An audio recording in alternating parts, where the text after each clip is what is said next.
বিভিন্ন দাবিতে মুর্শিদাবাদ জেলা পরিষদে ডেপুটেশন দিতে এসে কংগ্রেস কর্মীদের অবস্থান বিক্ষোভ সভাধিপতির ঘরের সামনে। বৃহস্পতিবার দুপুর 2টো নাগাদ বহরমপুরের পঞ্চাননতলা জেলা পরিষদ ভবনের সামনে অধীর চৌধুরীর নির্দেশে লাগামহীন দুর্নীতির বিরুদ্ধে জেলা কংগ্রেসের ডাকে বহরমপুরে মুর্শিদাবাদ জেলা পরিষদে ডেপুটেশন দিতে আসে বেশ কিছু কংগ্রেস নেতাকর্মী। সভাধিপতির ঘরের সামনে এসে দেখে সভাধিপতি ঘরে নেই। তারপরেই কংগ্রেস কর্মীরা সভাধিপতির ঘরের সামনে অবস্থান বিক্ষোভে সামিল হন। যদিও দীর্ঘক্ষণ অবস্থানে বসার পরেও মুর্শিদাবাদ জেলা পরিষদের সভাধিপতির রুবিয়া সুলতানা ও সহসভাধিপতি না থাকার কারণে স্মারকলিপি জমা দিতে পারেনি। ফলে ফিরে যেতেই বাধ্য হন কংগ্রেস কর্মীরা।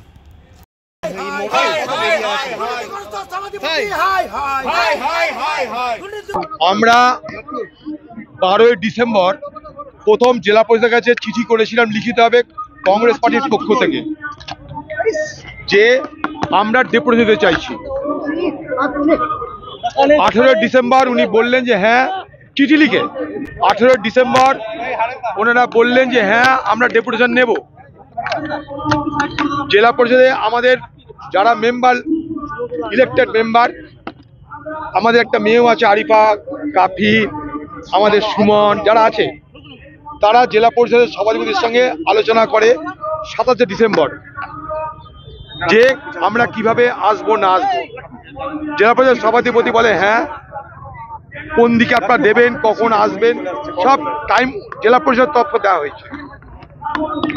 হঠাৎ করে গতকাল জেলা পরিষদের একটা খবর পাঠানো হলো যে ডেপুটেশন নেওয়া হবে না।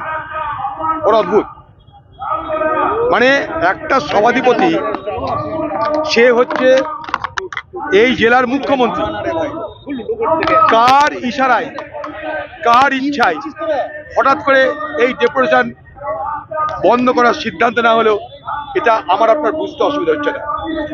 আমরা কিন্তু অহিংস পথে, আপনারা দেখতে পাচ্ছেন, মতামত নিয়ে, পুলিশের পারমিশন নিয়ে, পুলিশ যেভাবে বলেছে সেভাবে স্টেজ বেঁধেছি। আমরা আমাদের অনেক রকম ইচ্ছা ছিল স্টেজ বাঁধার, কিন্তু পুলিশ যেভাবে বলেছে আমরা সেভাবে স্টেজ বেঁধেছি। তারপরেও আমরা এনেই জ্যাম করে নিই ইচ্ছা করে, যাতে মানুষের অসুবিধা না হয়। তা সত্ত্বেও কত বড় অভদ্র ছোট লোক হতে পারে একটা প্রশাসন, যে কংগ্রেসের মতো দলের কাছে ডেপুটেশন নেব, ডেপুটেশন নিল না, পালিয়ে গেল। শুধু তা নয়, মনে করুন কোনো সভাধিপতি কিছু হতে পারে, কোনো কারণ হতে পারে ডেপুটেশন না নেওয়ার, তাহলে সে কি বলে, আমি থাকবো না, আমার পরিবর্তে, অর্থাৎ ইনস্টেড অফ মি, আমার পরিবর্তে আরেকজন ডেপুটেশন নেবে, এটা বলে। সেটাও বলেনি।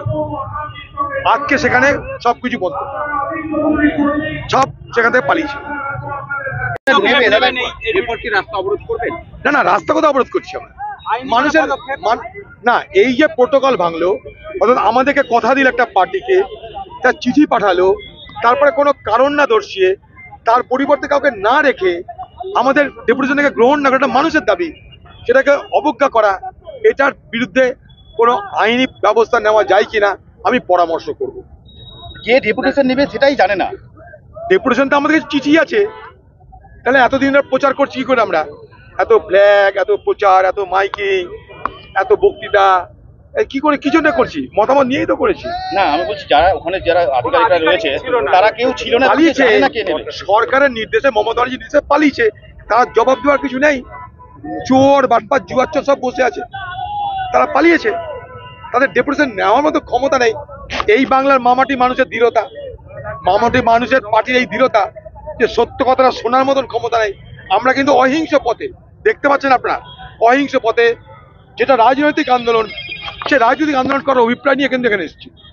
কোনো আইন ভাঙার মানসিকতা নেই, কোনো পুলিশের সঙ্গে অসহযোগিতার মানসিকতা নেই, সরকারের সঙ্গে অসহযোগিতার মানসিকতা নেই।